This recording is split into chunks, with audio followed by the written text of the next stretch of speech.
Ndewono, welcome to today's episode on Voice of the East. As you all know, this show helps bring together the culture, the tradition, the values, the great businesses of the Igbo people. And on every episode, we always have an amazing guest in the house. Guess who we have in the house today? Anyways, let me help you guess. We have an amazing doctor in the house. She's going to be talking to us about a lot of things concerning the health sector. I know a lot of you don't go to the hospital. You've made Google your friend. The moment you're sick, you pick up your phone and start searching for something. Today, we're going to have somebody who's going to tell us at least a little bit of health concerns in the society today. Welcome to our studio today, an amazing and beautiful doctor. Dr. Kelechi Okoro. Thank you. You said amazing like 15 times. So. Yeah, because you're amazing. Thank you so much for having me. Okay. So today we're going to be talking about love. I already know that today is like national, men's health or... Okay, so this month is called No Shave November. It's a campaign called No Shave November, and it's a campaign to raise awareness for men's mental health, prostate cancer, and testicular cancer. And the plan is beard gang, right? To join the advocacy, you just have to leave your beards for 30 days for the whole of November in solidarity and in support of the cause so that you can encourage men to speak up about mental health issues. I mean, in fact, let's even talk about it right now. Okay. Right? But let us start with your name and where you're from. Okay. My name is Kelechi Okoro. I'm a medical doctor. I'm from Ebonyi State. And what else do you want to know? Yeah, I want to know a little bit of how you grew up and how you got into the whole medical sector. Okay, so I was born and brought up and bred and buttered in Lagos State. Okay. Yeah, so I went to medical school in Imo State. That was my first encounter with the East. Nanu yes, of course Nanu Igbo, but Nasu Igbo, English Igbo, so because I'm from Lagos, and that's one of the problems. And I'm from Lagos, and now my Aswibu, like that. So, Biko Unuga, where as you see me. And then I can speak a bit of my language, my dialect called, I'm from Okposi in Ebonyi State. So even if Ntori Okposi now, need you understand. So there if it's Sancho. I don't understand. Okay, Sam Okposi, do you understand your Okposi? So I'm going to just do English, right? So tell us about your education, like your educational background. Okay. Like how school you finished from, Okay, so I went to my secondary school I'll just start from there. Air Force Secondary School, Ikeja, Lagos. And then I went to Imo State University for my university education, medical school in Olu. And then I was back in Lagos for my internship. And then after that, I was posted to Kogi State for my youth service, where I served at the Kogi State Government House as the medical doctor in the government house for 5 years. And whilst I was doing that, 5 or 6 years, and whilst I was doing that, I was building my brand called the Healthattainer brand. That's great. It's a very popular brand on Instagram. Yeah, so Healthattainer, the way you formulated that name around health. Yeah, so because the plan was, I realized that there's a huge gap in the healthcare, right? Yeah, patient care, sure. assessing care, and it was basically education. People do not even know what the health problems are. So how do they even want to get care for it? So, and then another thing I thought about, health is boring, even for me. As a medical student, I found health so boring. I found the lecturers who were so serious, so boring. But the lecturers who were funny and, more relatable, it was easy for me to understand. And I looked at it. The layman that I want to reach, they also need that sort of relatability. And I needed to do something different. And that's why I decided to go from entertainment. So instead of being an entertainer, I decided to be a healthattainer and then just make health palatable and relatable. So okay, now how do you think the health sector in the Southeast has fared over the years? Are you seeing any improvements in recent years in the East, like the health sector in the East? In the East, in the West, in the North, in the South, healthcare in Nigeria is the same. Okay. Yes. So is it good? It's not good. It's not good enough, right? Okay. Because health is not being prioritized in Nigeria. Sadly, it's not being prioritized in Nigeria. You can see it from the allocation of budget. You can see it in the way the government treats healthcare as a sector. Right? They put more money in security. They put more money in the elevation of poverty. They put more money in other sectors, forgetting that, what ties all of these sectors together is health. If you're not healthy, you will be poor. Right. If you're not healthy, you would, if I have to start, you have to be healthy to do anything. To do anything at all, you have right? to be healthy to do anything. And for productivity, we're saying that we want to raise the GDP for the Nigerian economy. If you are not healthy, if the workforce is not healthy, how are they going to be productive? So that's not good enough, yeah. Okay, now recently, a Nollywood actor, Mr. Ibu, obviously is very popular. It's been trending in the news. Like, he was amputated. Eberioko, like they cut off his leg. Like, how do you think this could have been averted? Like, I don't even know. I don't want to ask you because obviously you're not the one handling his health, but I know how did it get to that point where somebody's leg could be cut off? So apparently I'm not the one handling his health, and there hasn't been any video from the family or from Mr. Ibu himself to say categorically that I have this condition and this is what is causing me to have my, legs amputated. I know maybe they're trying to, hide it. I wouldn't say hide, it's just privacy, right? Okay. But categorically, I haven't seen that, being expressed from him or a close family member. But it's been said that it might be because of diabetes. And one of the reasons why anybody would have their legs amputated is because of diabetes, which is very rampant, not just in the East, everywhere in Nigeria. Just November 14th was World Diabetes Day. And in America, it is National Diabetes Awareness Month. Yeah. Okay. They're taking it seriously. And that's why they have a National Awareness Month. In Nigeria, when are we going to have National Awareness Month for, illnesses that affect us locally? Why are we waiting till another country says that that's their National Awareness Month before we adopt it? Yes. Exactly. So for the diabetes issue, it is a chronic condition that can be managed. It cannot be cured. Anybody that tells you that diabetes can be cured just wants your money, just wants, just to make you keep being sick and never get proper management. Diabetes cannot be cured. It can only be managed, and it can be properly managed. I know a lot of people who've had diabetes for 30, 40, 20, 10 years, and they are doing just fine because they are able to manage through their lifestyle modification, through diet, very important diet modification. And for those who need insulin at that moment, they're having it. So if you can manage it, should we talk about should we talk about the risk factors for diabetes, and then, we can just touch on it.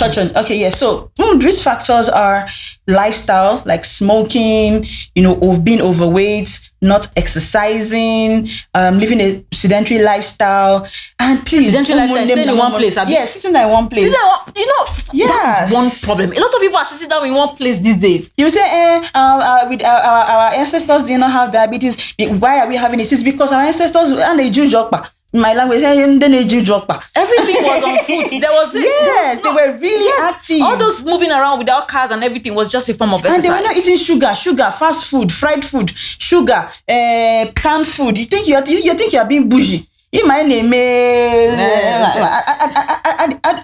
adding more bad. Exactly. We're doing that to the detriment of our own health. We should keep eating green, fresh foods. And that's why talking about investing in the East. Let us invest in the East so that when we stay there, we will farm our own food. We will eat fresh from the farm. We have enough land. Exactly. Fertile land. Why do I have a farm in my village? So I'm even begin to think about that. That land thing, that farming thing is very, very good. Honestly, people are really underrating farming. Someone said maybe it's until they start making farming look sexy before people start joining, because people feel farming is for old people who are poor or whatever. And this is disease. Every single person you're walking on the surface of this earth eats. Yes. So for you to eat, the food has to come from somewhere. Okay, we should stop importing foods, because when you import, there's going to be preservatives. They have to preserve so that before it gets here, it doesn't spoil. And those are the elements in your food that are killing you. So we should, produce locally. In recent times now, there are so many Nollywood actors that are coming down with strange illnesses. They're not strange. They're not strange. How is strange? All simple thing. Eat well, live well, have a healthy lifestyle, early detection. People will have a bad health-seeking behavior. We do not knowing your blood sugar. It's this one of the cheapest things to do. To know Don't your you think blood pressure. some people are making it look like it's a big deal? Blood sugar test, very easy. Very easy. Just prick you. Like with how much will you get blood sugar done? I don't, maybe like 1,000 naira, 500. Are you sure? Yes. 1,000. I don't. But you go to the even hospital, they'll tell you 3,000. It's not up to that. Blood sugar test is one of the cheapest tests. And it's to very do. important. Very important, yes. So it's not Some strange. people feel like it's until they are getting older before they will start encountering some sicknesses. They don't even know that as a young person there's a possibility of you getting some. We're not eating. I keep talking about food. We're not eating well. We're not living well. So we are dragging old age diseases closer to us. Babies, what are we feeding our babies? In those days, we know how to feed our babies now. They say our babies like never do. We know how they fed us and then how they fed the people that fed us. Mm-hmm. Do you understand? Local, fresh food. Cereals are bad for your health. Really? Yes, cereals are bad for your health. That one hits me, Shao. There are a lot of preservatives in cereals. Okay, baby food. What is baby food in containers? They are bad for your babies. There are ways that you can say that about akamu. There are ways you can fortify your akamu to be a balanced diet for your baby. Really? Because it's just carbohydrate, right? You can put your soya milk. You can put even crayfish. Really? Yes, you can fortify your. Just the way you go drink that one if you put. No, there's a way you do it. You turn it into puree. There's a way you do it. There are a lot of people handles on Instagram. I like what they do. They try to educate you on how to use your local food, to be nutritious and feed your babies. Those things in packets. Anything that comes from packet is detrimental.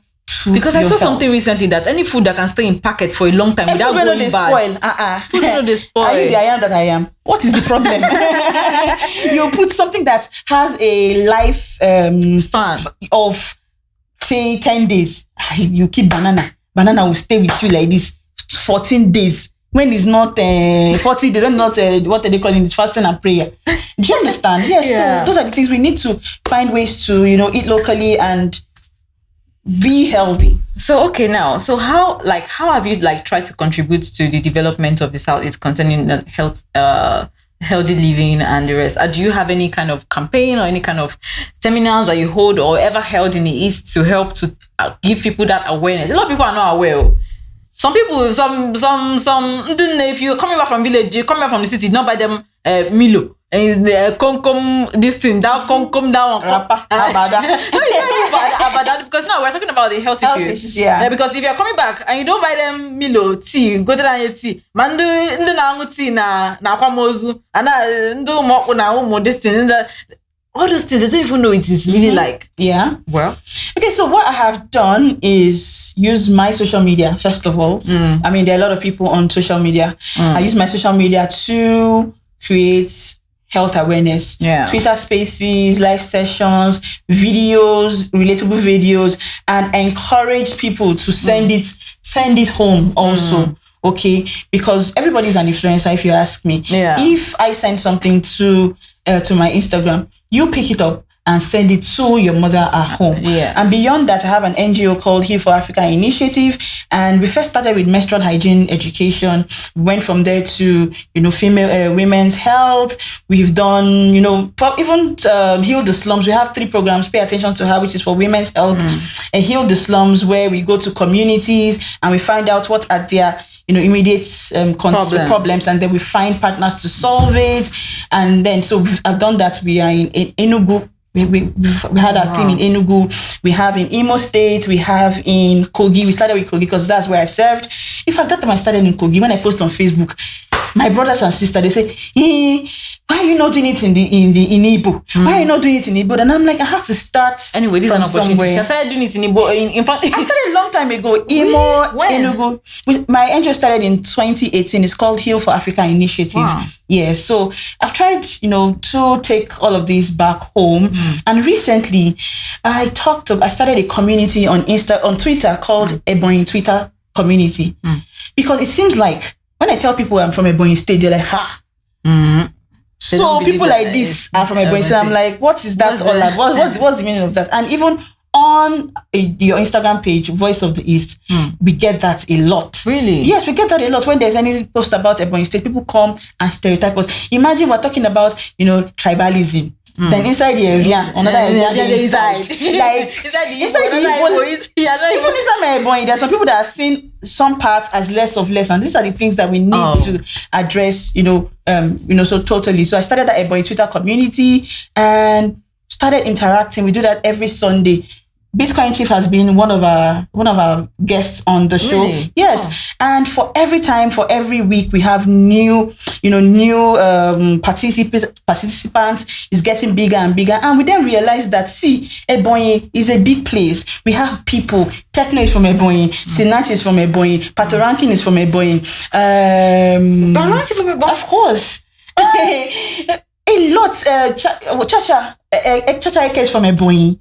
Yes, we are plenty. Health Athena is from Ebonyi. Wow. We have lots and lots of people from Ebonyi. Why am I never remember? Sir One Comedy is from Ebonyi. Lord Zeus, you have not told us that you are from Ebonyi, but me and you, we know that you are from Ebonyi.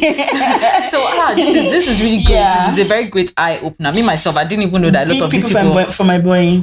I didn't even know. There's a startup. The biggest startup in Kenya. And they are also in Nigeria. Wow. Zuri Health is owned by an Ebonyi man. Are you serious? Yes. Wow. So by the time we started having all these conversations, we're finding out, this person is from, and it's the returning officer from the last election in Abia State is an Ebonyi man, and she's a VC at Futo. So this is not just for the Ebonyi people. We need to start identifying, proudly and voraciously, to who we are. Okay, so now if you have anything to tell people out there about their health, this is just the right opportunity to say. If there's one thing you've been meaning to tell the whole world about their health, just tell them right now. Even if it's not related to what we're talking about. Yes, but it's something you just really want the world to know, like this is what you people should know about you. Just this is the right opportunity. Okay. I need to tell you that your health is in your own hands, not the hands of your doctor, not the hands of the government, not the hands of your village people, not in the hands of God. It is in your hands first. I'll explain. The decisions that you take would either mar or make your health. The things that you do with your hands, not washing your hands, putting your hands in places, my comrades, people know where you have put your hands into, it's in your hands. Also, the phone in your hand, apart from going to gossip sites and reading all sorts of things and trolling people and posting negative comments, you can use that phone to learn about your health. So again,